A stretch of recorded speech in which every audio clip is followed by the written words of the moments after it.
छौरी सब छौरा पछौ भारे गोली काटा चलबै छियै चलै रंगदारी यार तोहर छौरी सब छौरा पछौ भारे लागल छै मर्डर के केस 10-20 खोजै छै पूरा मधुबनी पुलिस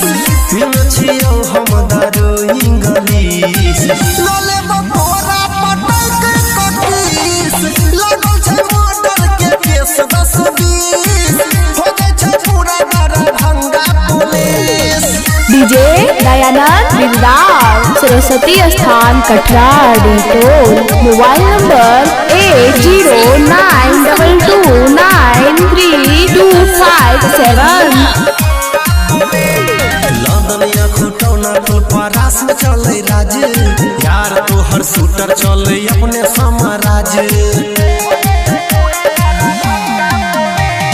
जयनगर बासोपट्टी रहिका में चले राज यार तोहर शूटर चले अपने समाराज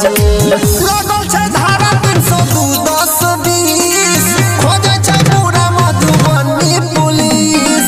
पिन छियौ हम दारू इंग्लिश लले बकोरा पटक कटीस लागल छै मर्डर के केस 10-20 खोजै छै पूरा दरभंगा पुलिस। डीजे दयानंद बिरदार सरस्वती स्थान कटरा डिटोल मोबाइल नंबर 8092293257।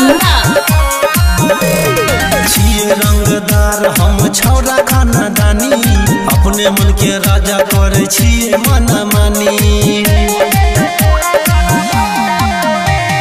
छिए रंगदार हम छौरा खानदानी अपने मन के राजा करे छिए मनमानी सोनवा